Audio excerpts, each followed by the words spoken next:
Our journey begins on the coast at Saint-Nazaire and the mouth of the River Loire. And along the river valley are some of the finest castles, palaces and houses in France. As we head upriver past Nantes, the main towns on our journey will be Angers, Tours, Blois and Orléans. Some of the palaces we will see are enormous and ancient, built over 400 years ago. Many of the castles date back even further in time. At Orléans, we head northeast, away from the river, to end our journey at two palaces. First, Fontainebleau, and then on to one of the architectural masterpieces of Europe, Vaux-le-Vicomte.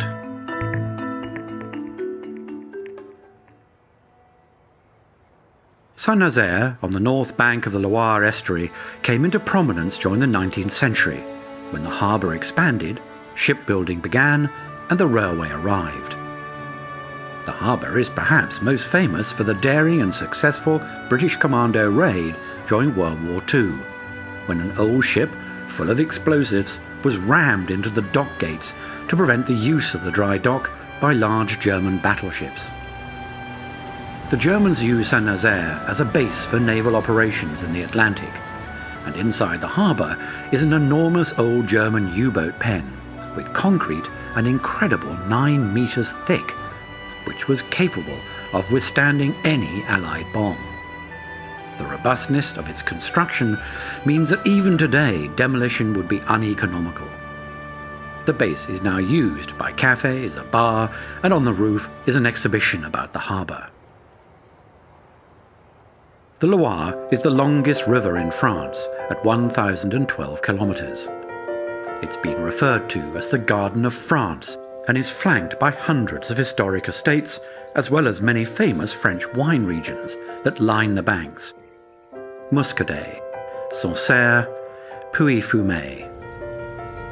The city of Angers lies in the Loire Valley, 3 miles north of the river on a small tributary. The Château d'Angers has a history stretching back to the Romans, who had a fort on the site. The 17 massive towers were built in the 14th century and reduced in height during the 16th century with the stone used for developing the growing town. Further damage was done to the castle during the German occupation of World War II, when a munitions dump inside the chateau exploded. But even with all that's happened to the castle over the years, it's still an impressive sight.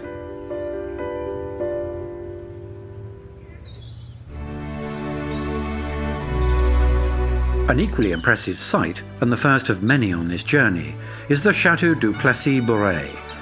It was built in only 5 years, from 1468, and has been altered externally very little since then. It even has the original working drawbridge. The style of conical roofs is something which can be seen in many of the houses and palaces along the Loire Valley. The river provides water for the fertile valley where farmland and vineyards are interspersed. Large parts of the landscape are also forested, with many of these forests going back to medieval days, when they were used as hunting parks, attached to the different chateaux along the valley. The Château du Saumur stands on the edge of a forest, overlooking the river and town of the same name. It was built in the 13th century and later became the home of the Dukes of Anjou. Over the centuries, it has been used as a military barracks and a state prison under Napoleon Bonaparte. Today, it is undergoing extensive restoration. Another castle is 10 miles to the south on a small tributary of the Loire, the Château de Montreuil-Bellay. The castle seen today dates from the 13th century, with a turreted curtain wall built in the 15th century. During the French Revolution, it was taken over by the new government and turned into a women's prison for suspected royalists. In 1822, it was bought by a rich local merchant who divided the castle into rental units.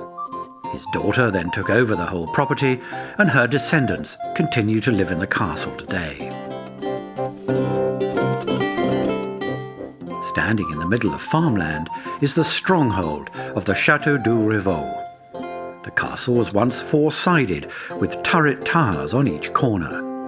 As the turrets projected out from the wall, they were able to protect the entrance with an enemy trying to get across the drawbridge. Since 1992, the castle has undergone a great deal of restoration. The design of the castle is in a classic 15th century French style, with the aim of showing off the power and wealth of the owner.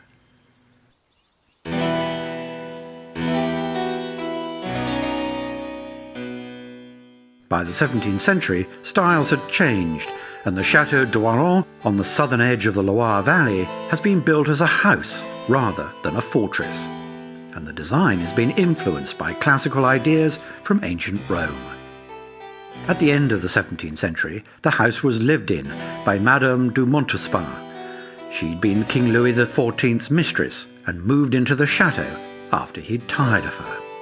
The château was then ransacked in the 1790s during the French Revolution and left largely abandoned until it was bought by the state in the 1930s and turned into a very successful modern art museum.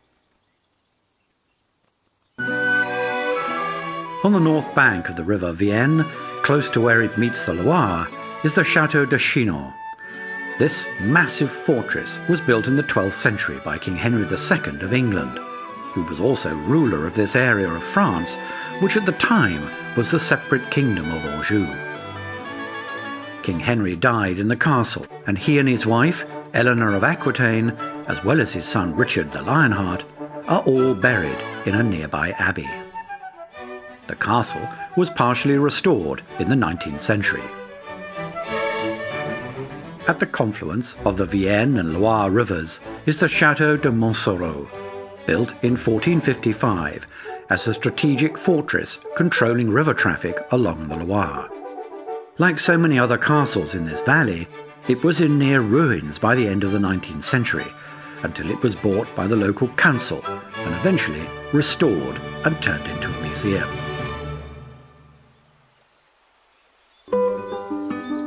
On another tributary of the Loire is the Château d'Azay-le-Rideau.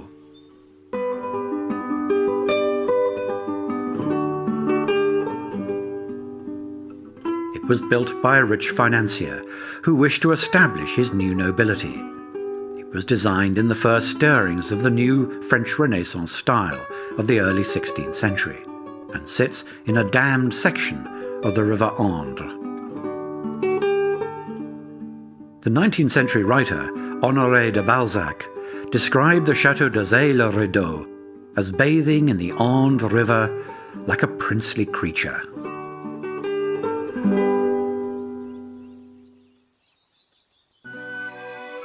The Château de Villandry is also built in the French Renaissance style and incorporates a 14th century tower fortress. But what marks this chateau out from the others is the spectacular formal garden.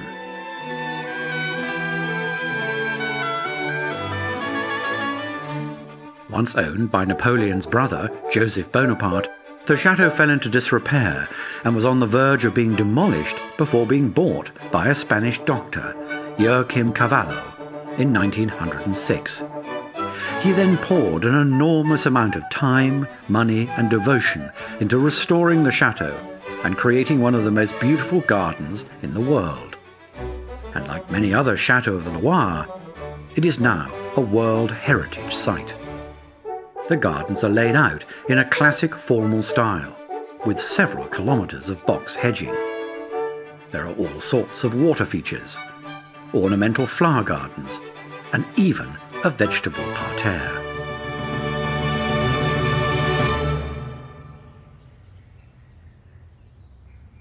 10 miles up the Loire is the largest city in central France, Tours. The 12th century cathedral stands on the south bank of the river. It was the arrival of the railway in the 19th century that saw the city revive its fortunes as it began to expand into the surrounding countryside. And in that countryside are some of the hundreds of vineyards that lie along the banks of the Loire. In the Vouvray wine region is one of the oldest vineyards in the Loire Valley, here at the Château de Moncoteau. Way back in the 10th century, caves were excavated in the riverbank to mature and preserve the wine. By the 15th century, Vouvray's fame had spread across much of northern Europe, and the vineyards were cultivated in the best positions overlooking the river. The chateau itself dates back to the 15th century, though it was severely damaged by fire and nearly destroyed during the French Revolution. In fact, going back even further in time to the 4th century, the estate belonged to the Bishop of Tours. Vouvray is made from the Chenin Blanc grape, which can be enjoyed in dry wines, sweet ones, and also in a sparkling version. Due to the abundant acidity, Vouvray can age for quite some time, and also some varieties can be drunk when young. Upriver is the Royal Chateau d'Amboise, which King Charles VII seized from Louis d'Amboise in 1434, after condemning him to death for plotting against the crown. Charles then set about extensively rebuilding the chateau into a favourite of French kings during the 16th century. He also laid out the first formal Renaissance-style garden in France. Like so many other palaces along the Loire, it fell into disrepair over the centuries, and large parts were demolished. But it's still an imposing sight. As is the Pagoda de Chanteloup, the only surviving bit of the now demolished Chateau de Chanteloup. This Chinese-inspired tower is 44 metres tall and, rather like a wedding cake, has 7 tiers. Inside, a staircase allows visitors to climb to the top and look down into the semicircular reflecting pool. The pagoda was built by the Duc de Choiseul in 1775, when he was exiled to his estate for defying King Louis XV. He saw it as a temple of friendship for all the well-wishers who came to see him during his disgrace.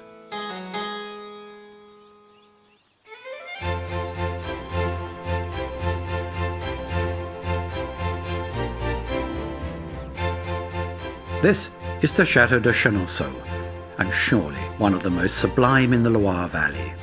With the palace built across the River Cher and the arches reflected in the still water, the sheer beauty of Chenonceau has made it the most visited of all the chateaux of the Loire.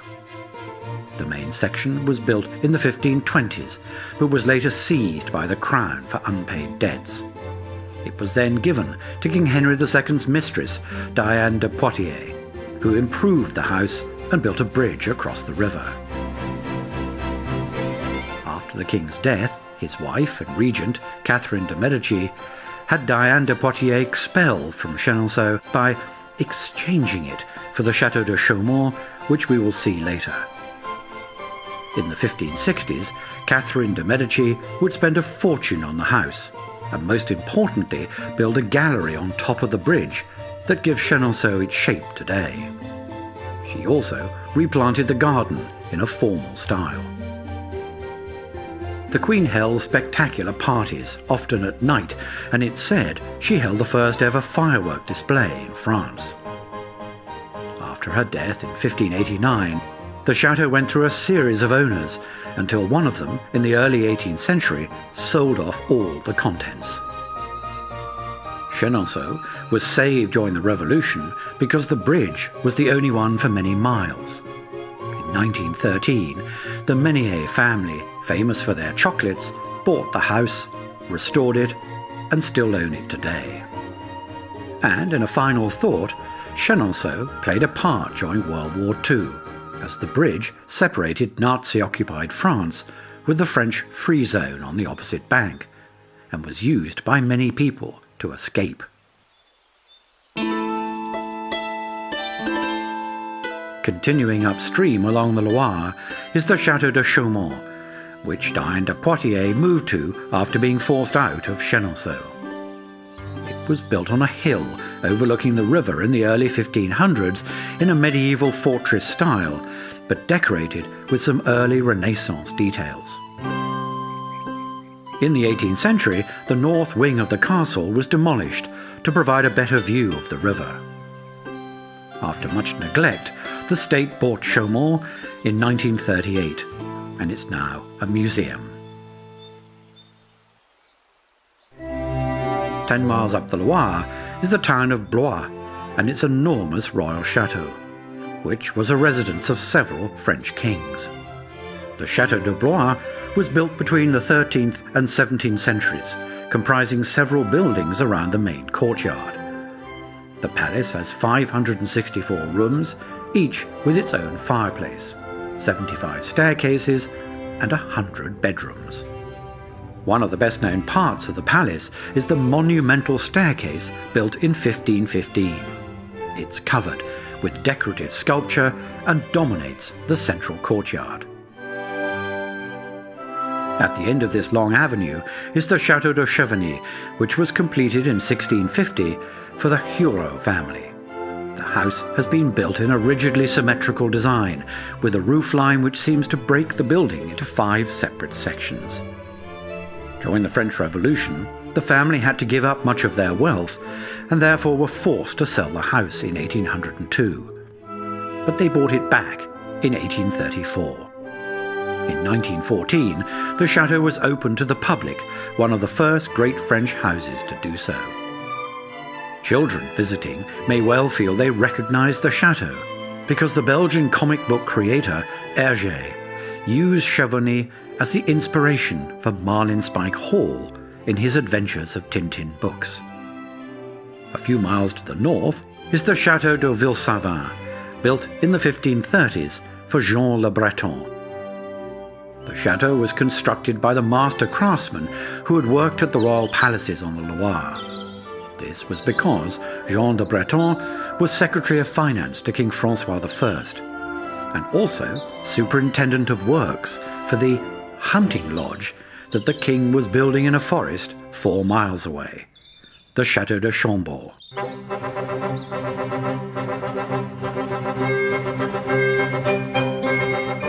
This is perhaps one of the best known and most recognizable chateaux in the world because of its monumental scale and distinctive French Renaissance style. It's a mixture of old medieval forms with new classical ideas from Italy. The enormous roofline is a mass of intricate designs of chimneys and cupolas that almost resemble a skyline of a fantasy town. The project was so costly that it was never finished, and only the central section and north side were completed. So who designed this enormous palace? One suggestion is that Leonardo da Vinci, who had been a guest of King François at another Loire chateau, was responsible. However, there is no real evidence to prove it, and in fact to this day it's still a matter of controversy as to who really was the architect of Chambord. The king spent barely 7 weeks a year at the chateau on short hunting visits, and any visit at the time meant that all the furniture and wall coverings had to be transported, unpacked, and then packed up after the hunting trip finished. Future kings largely abandoned Chambord, and Napoleon gave it to one of his generals, who then sold it. After many owners who tried to look after it, the state took over, and it's now a very popular museum. Today, the River Loire has around 150 bridges across it, many of them historic. This is the bridge at Beaugency, which has a history stretching back to the 14th century. During its long life, the bridge has been extended, repaired, and parts rebuilt. The different shaped arches give a clue to all this work. Over the centuries, floods and ice in winter have caused much damage. War also played its part, because in 1870 one span was destroyed on the orders of the French military during the Franco-Prussian War. In the 1970s, this historic bridge, which was becoming unstable, was completely restored and shored up. Today, the River Loire is navigable for large boats for only about 30 miles. But 200 years ago, the river was an important trading route, and flat-bottomed barges could travel over 200 miles upstream to Orléans. The city is dominated by one of the largest cathedrals in France, Sainte-Croix d'Orléans, which was first built in the 13th century. and then rebuilt in the 16th century after being damaged in war. At Orléans, the River Loire bends to the south, and our journey heads northeast to a royal palace.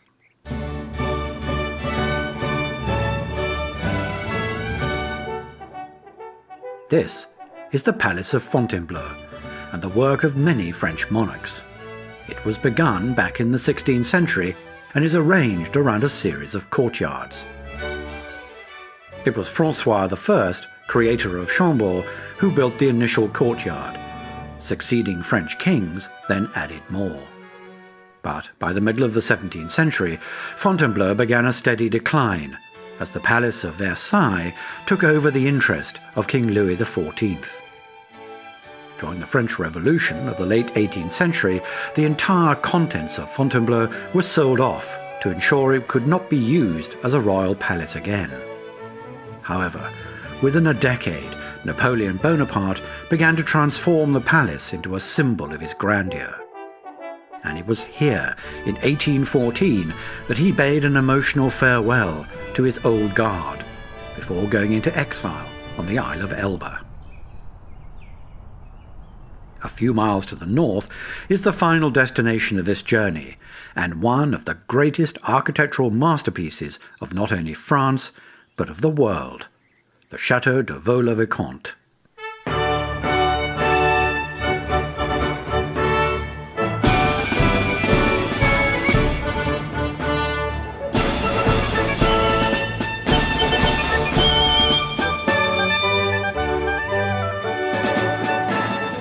In 1641, a young parliamentarian called Nicolas Fouquet bought an old castle and estate at Vaux-le-Vicomte. 15 years later, he had risen to the powerful position of finance minister to King Louis XIV. And in this position, he was able to amass a small fortune, which meant he could begin construction of what was to become the finest chateau and garden in France. This spectacular achievement we see today was the result of Fouquet picking the best people to carry out his dream. The first was the architect Louis Levaux, the second was the painter and decorator Charles Lebrun, and the third was the garden designer André Le Nôtre. Working closely with their patron, they were to create not only a spectacular house, but also a centre and haven for leading French artists of the day, all of whom contributed to the beauty of Vaux. For the plan of the garden to work, Fouquet purchased and then demolished 3 villages. The displaced villagers were then employed in the upkeep and maintenance of the gardens. It was said that he employed 18,000 workers to create the gardens at a staggering cost in today's money of around $150 million. All this wealth and influence meant Fouquet had enemies, and they conspired to ruin him. In August of 1661, Fouquet held a spectacular garden party for the king to show off his new house and garden. It was to be his downfall, because it was not a good idea to outshine the king, who had Fouquet arrested for embezzlement and imprisoned for life. Louis then confiscated most of the furniture, tapestries and pictures, as well as all the garden statues and orange trees. He also took the 3 designers, Levaux, Lebrun and Le Nôtre, and put them to work on his new palace, Versailles. By 1875, Vaux-le-Vicomte was in a terrible state, but luckily for us today, it was bought by a French industrialist, Alfred Sommier, who, together with his descendants, slowly brought the great chateau back to life, so that visitors can marvel at this quite fantastic palace and garden. A perfect place to end this journey.